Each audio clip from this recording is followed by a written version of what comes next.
If you're Jewish or Christian, you know how important wine is in those traditions.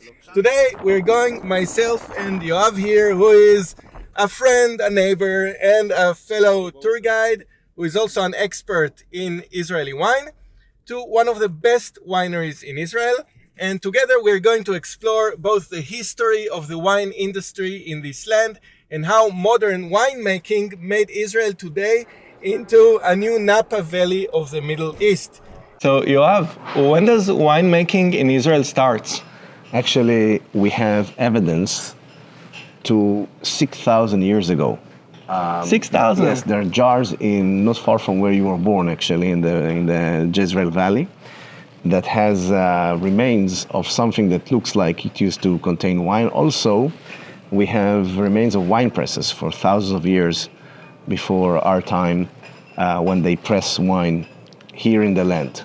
The wine story is super interesting, as you know, because we have a disappearing of industry, or almost disappearing, a huge reduce in the wine industry. So for centuries under Muslim rule, in Islam, alcohol is forbidden, so winemaking died out. If you go back before the Islam, let's talk about that. Wine during the early Byzantine time, when the Romans becomes Christians, we know in this period of time in Rome that the best wine that everyone looked for was the Gaza Ashkelon wine, which Really? means the wine that's grown here in the Judean hills, or even in the Negev, which just got an appellation definition. The Negev wineries, all the desert of Israel now has an identification of regional identification for manufactured wine. European knows it. You know all the famous names, Bourgogne or Bordeaux and Champagne. Now you have Negev, and we are sitting in the first geographical identification in Israel in the modern time, Judea, which is also the very ancient place where wine has been glorified, has become the holy drink of Judaism, of Christianity. So if it's so obvious that it's such a good area for growing wine in the 2,000 years ago, which is the Roman time and later, and then we have the stop, why not coming back to it? Obviously that it's part of the Jewish culture, inherited by the Christian culture. So the Jews needs it for rituals, but also, as I said, there is a big investment of Baron Rothschild, who owns a big winery and very famous one in Bordeaux. They bring in the 19th century the big plantations of vineyards around Rishon LeZion and with the Carmel winery, and this is the beginning. But the question is the wine good? When is it becoming good, or how good is it? So until the 1980s, the wine was pretty crappy, that's what you're saying?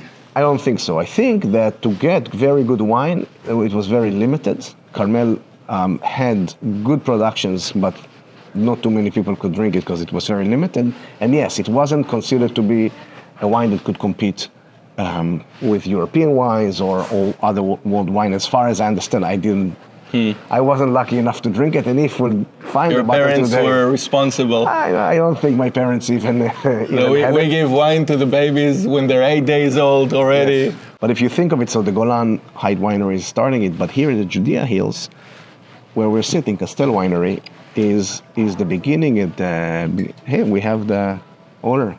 Shalom Eli. I always think about biblical times that this area was a wine area about Samson, that Samson wasn't allowed to drink wine, which for me as a kid I thought, who cares? I mean, thousands of years ago they must have had bigger problems than that, but Samson grew up in this area that every day, all day is winemaking. So maybe that's why for him it was a bit more of a challenge. You know, it's not only that. When we travel a lot together around here, and everywhere we go, we find wine press. You find wine press by the communities, you find wine press by the fields, which means this holy liquid was not only for holy reasons, it was also an energy drink. You know, it contained a lot of sugar. If you don't let the fermentation fully happen, some sugar is left in the drink. It's sweet, it's good, and it's a very approachable energy when you work out, when you walk, and we see in the Bible that the walking was a very big part what do you take with you? You know it when you go hiking. Hummus and wine, Yes. then. I mean, it's food is a problem. Water is a problem. Wine concentrate or actually contains both of them, energy and liquid.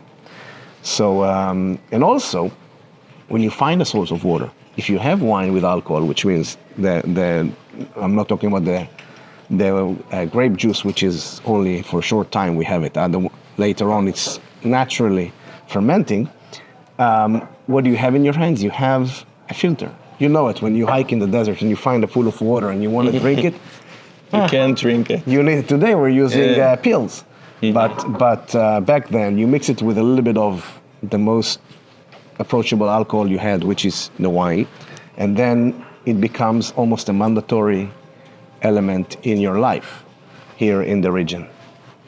I heard once that they didn't drink wine clean, only wine. They always mixed it. It was considered a bit vulgar to just drink it as is. Is it true? Yeah, there was a whole preparation in Roman cultures.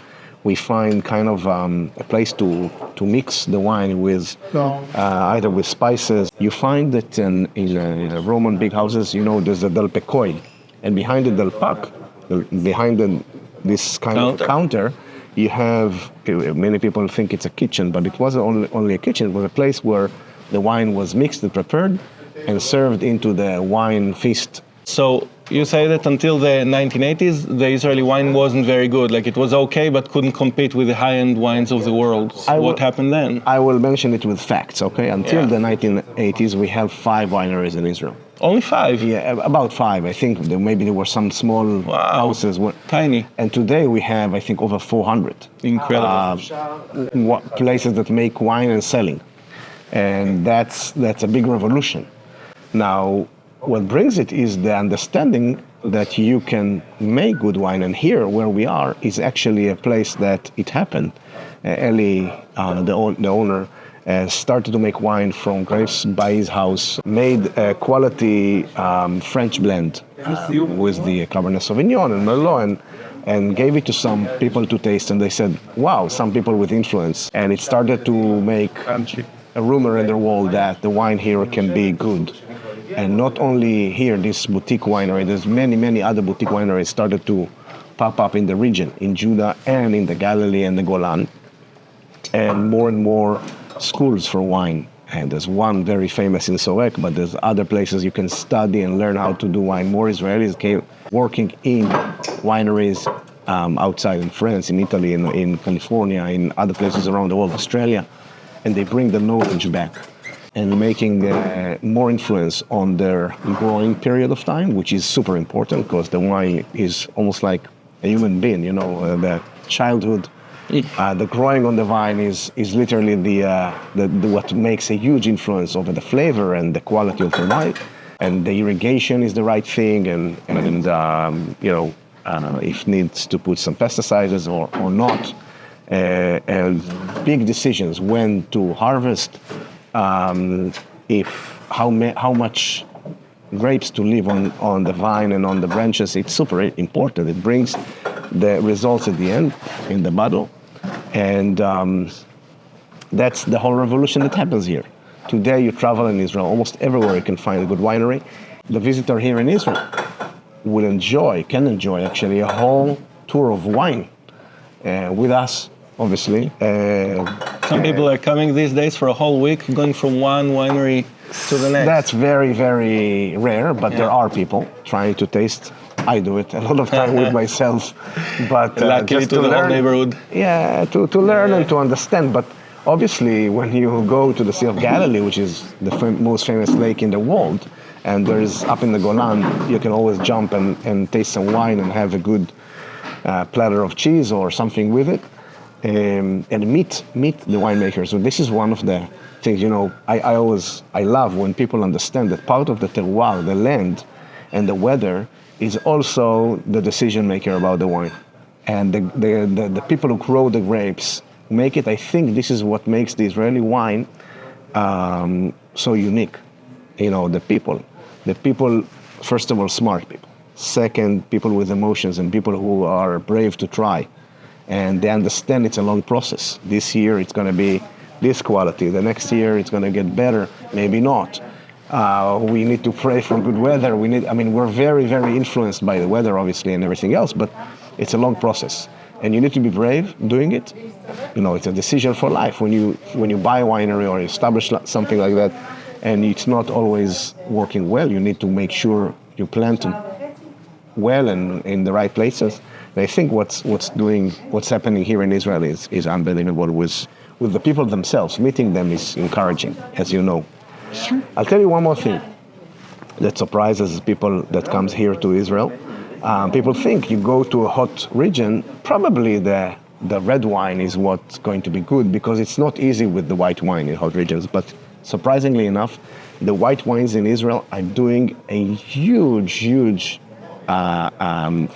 phenomenal results, especially here in Judea and in the Negev. Very high quality. There's even one winery that is dedicated only to whites, Sfera. And it's also the right thing to do, to drink white or rosé over here in the hot weather. Some of the most quality sparkling wine in Israel, the Raziel is another brand that Castel owns, and they started to make méthode de champagne, which means the same method of what they do in champagne, sparkling wines, and they're doing amazing. And that's another thing that's actually very, very good for the local market, to enjoy sparkling cold in the hot weather, especially with the nice breeze of the Judean hills right outside here. So next time you come to Israel, make sure you also put some wineries in your itinerary. And wine in your glasses. And wine in your glasses.